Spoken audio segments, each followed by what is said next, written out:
Hello दोस्तों, late no की एक और वीडियो में आपका इस्तकबाल करता हूँ।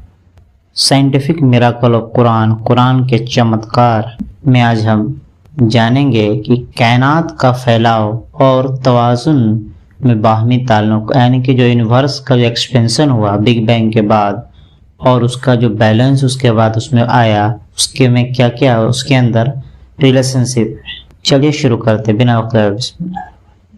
साइंस बताती है कि उस दौर में, यानी जब बिग बैंग हुआ, जो नथिंग से कुछ बना, तो उस दौर में दबाव यानी कि प्रेशर और दर्जा हरारत काफ़ी ज़्यादा टेम्परेचर था। इसकी वजह से कायनात यानी कि जो यूनिवर्स था उसमें सदी ज़्यादा उसके अंदर एक हलचल थी, बहुत ज़्यादा एक्सप्लोजन था।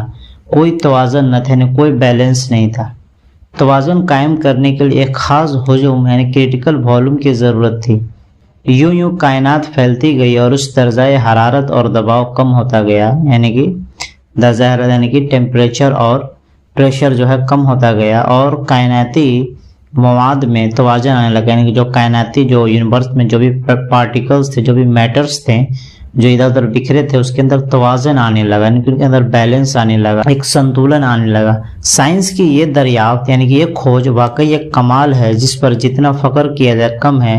लेकिन हैरानी की बात यह है कि जदीद साइंस यानी कि जो मॉडर्न साइंस से बहुत पहले कुरान ने कायनात में तवाज़ुन और उसके फैलाव में ताल्लुक को वाज़ेह कर दिया था। यानी कि जो उसका एक्सपेंशन और उसका जो बैलेंस था, यानी कि उसका जो संतुलन था, दोनों में एक रिलेशन बहुत पहले कुरान ने वाज़ेह कर दिया था।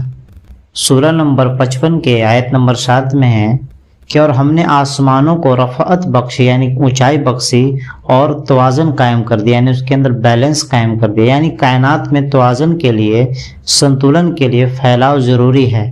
सितारे उस वक्त मारूज वजूद में आए जब कायनात किसी हद तक खुल चुकी थी, यानी कि सितारे वजूद में जब आए जब कायनात किसी हद तक फैल चुकी थी और उसमें तवाज़ुन पैदा हो चुका था, उसके अंदर बैलेंस और संतुलन पैदा हो चुका था।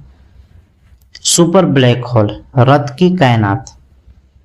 कायनात का आगाज के मुतालिक जदीद साइंस यानी मॉडर्न साइंस की यह भी काबिल फ़ख्र दरियाफ्त है कि शुरू में सारी कायनात, सारा यूनिवर्स, सितारे, सैयारे, जितने भी थे, ग्रह थे, तारे थे, पूरा यूनिवर्स जो था, हर चीज एक जगह इकट्ठी थी, एक जगह था, इकट्ठी थी।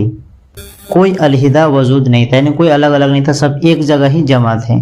तवानाई और मादा के इस मिक्सचर का नाम बुनियादा मादा यानी कि प्रीमोर्डियल मैटर रखा गया।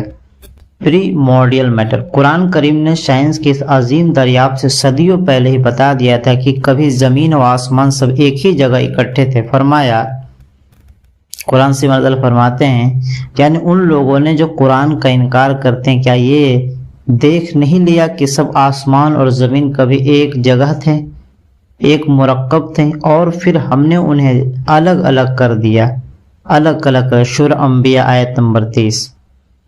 रत का एक ऐसा मिक्सचर है जिसमें आजा की अपनी हैसियत वाज़ेह न हो।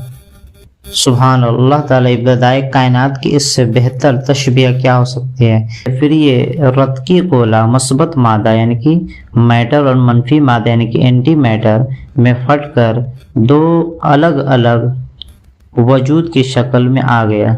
जरा आयत मुबारक के अंदाजे खिताब पर भी गौर करें, यानी कुरान शरीफ के, कि क्या कुरान का इनकार करने वालों ने ये नहीं देखा कि सब आसमान और ज़मीन कभी एक जगह मौजूद थे, यानी एक दूसरे के में साथ साथ थे, और फिर हमने उन्हें अलग अलग कर दिया। यूं आयत मुबारका एक पेशन गोई भी है, यानी कायनात के, यूनिवर्स के मुताल्लिक ये साइंस दरियाफ्त सबसे पहले गैर मुस्लिम करेंगे और मामला भी ऐसा हुआ है। इस तरह से आपने ये दो टॉपिक पर हमने बात की।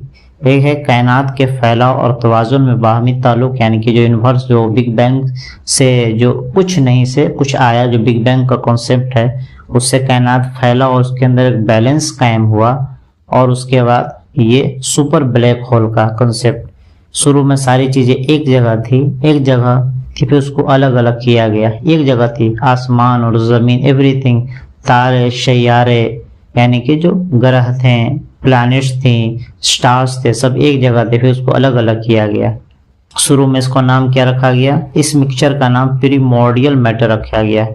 تو اس کے بعد یہ دھیرے دھیرے اس کو الگ کیا گیا، پھر اس کے اندر ایک توازن قائم کیا گیا، بیلنس قائم کیا گیا، اور اس کو ایک آیت کریمہ میں، ایک قرآنی آیت میں اس کو پیرویا گیا کہ یعنی ان لوگوں نے جو قرآن کا انکار کرتے ہیں، کیا یہ دیکھ نہیں لیا کہ سب آسمان اور زمین کبھی ایک مرکب رتق تھے، یعنی کہ ایک جگہ اکٹھا تھے، اور پھر ہم نے انہیں علیحدہ علیحدہ کر دیا، یعنی کہ الگ الگ کر دیا. شورى انبیاء آیت نمبر 30. اچھا، رتق کس کو بولتا ہے؟ رتق ایک مکسچر ہے جس میں سب چیز ایک دوسرے میں ساتھ ساتھ ہو، ملے ہوئے، اور کلیئر کوئی چیز نہیں ہو، اس میں واضح نہیں ہو. اس طرح سے کافی بہت ساری چیزیں قرآن شریف میں بتائی گئی ہے جو وقت کے ساتھ یہ دیر کھلتی جا رہی ہے، اور سب حقیقت کو تسلیم کر رہے ہیں. اور قرآن شریف کی خاصیت یہ ہے کہ یہ کبھی بھی سائنس سے ٹکرایا نہیں ہے، چونکہ یہ اللہ کا کلام ہے، کریٹر کا کلام ہے. کریٹر ہی سب کچھ بنانے والا ہے، وہ بہتر جانتا ہے.